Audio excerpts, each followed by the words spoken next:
Kasus hukum Vicky Prasetyo versus Angel Elga semakin panas. Siang nanti, Angel dan Vicky Alman dijadwalkan hadir di sidang kasus pencemaran nama baik yang digelar di Pengadilan Negeri Jakarta Selatan. Kabarnya masih banyak pertanyaan yang akan diajukan majelis hakim dan jaksa kepada dua sejoli itu terkait aksi penggerebekan yang dilakukan Vicky 19 November 2018 silam. Tapi sebelum sidang itu berlangsung, netizen ramai memperbincangkan serangan balik kubu Vicky terhadap kubu Angel. Kemarin, kubu Vicky yang diwakili Baby Lestari adiknya resmi melaporkan Angel ke Polda Metro Jaya atas dugaan fitnah dan pencemaran nama baik. Dalam channel YouTube pribadinya, Angel memang menyebut keluarga mantan suaminya sebagai keluarga penipu. Saya mengalami banyak hal tentang penipuan, kekerasan rumah tangga, dan juga Vicky Prasetyo banyak melakukan pembohongan dan juga maksiat setelah dia menikah dengan saya. Dia mengatakan Vicky ini berbohong. Ini justifikasi. Berbohong yang mana? Nah, mohon dibuktikan.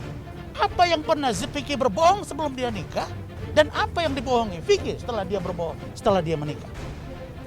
Kemudian dia juga mengatakan bahwa Vicky telah melakukan perbuatan maksiat.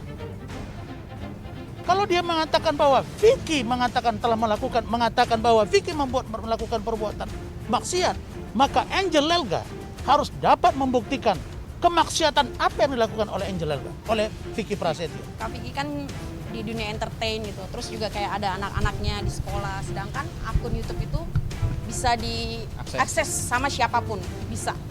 Mbak Baby mewakili keluarga besarnya yang tercemar, yang merasa tercemar dalam konten YouTube-nya terlapor. Saya hari ini dengan Pak Sunan secara resmi telah melaporkan menduga keras telah terjadi tindak pidana pencemaran nama baik dan kebohongan dan atau membuat ujaran kebencian.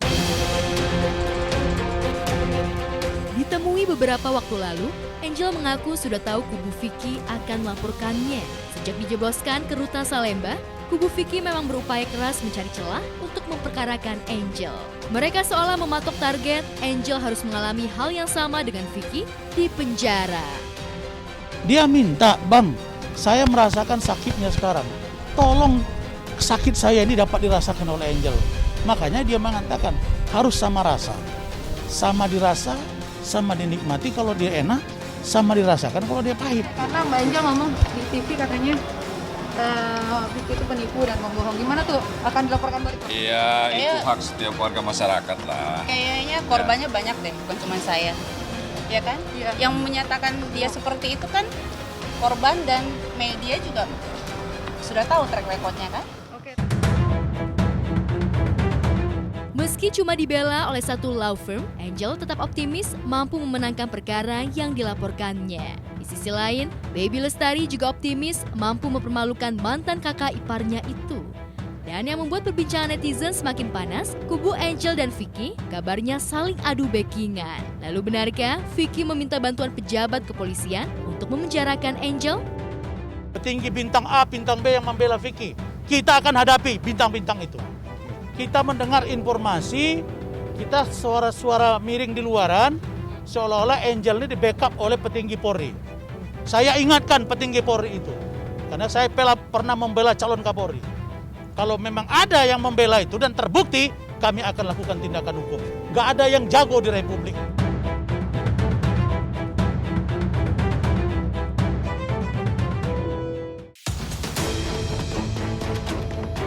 Perceraian berujung konflik tak hanya terjadi di kalangan selebriti. Masyarakat biasa pun banyak yang ribut-ribut saat bercerai, hanya saja tak diekspos media. Namun netizen Indonesia dihebohkan oleh pemandangan tak biasa yang terjadi di Pengadilan Agama Soreang, Bandung. Bagaimana tidak, antrean orang yang ingin mengajukan gugatan cerai mengular panjang hingga ke halaman Pengadilan Agama.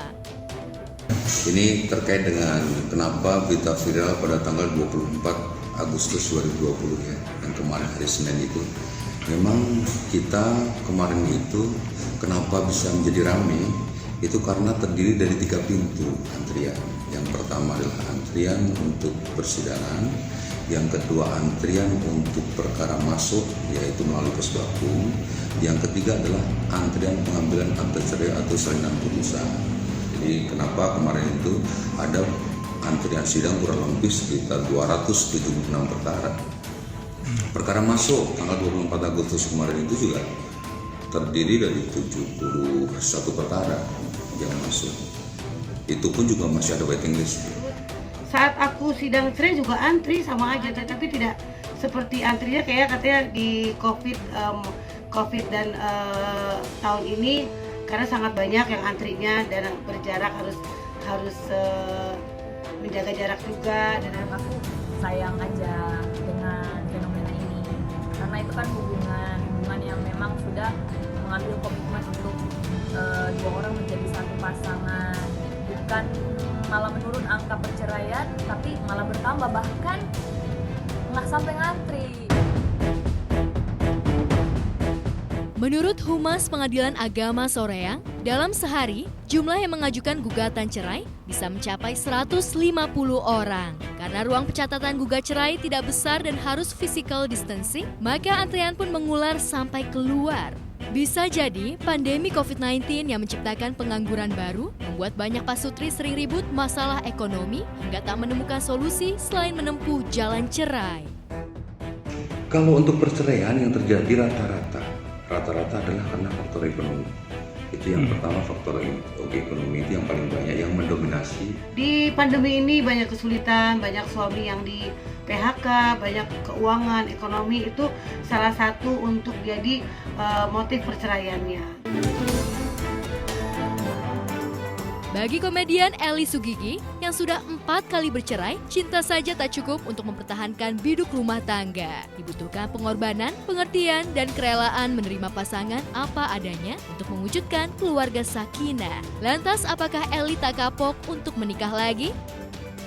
Cerai itu berarti takdir ya. Seperti aku kan udah takdir ya, janda 4 kali gitu kan, yang harus bercerai terus. Jadi ya untuk Pengadilan Agama Bandung sabar aja, dan yang bercerai juga semoga bercerai baik-baik, tidak ada keributan. Kalaupun masih berjodoh bisa balik lagi.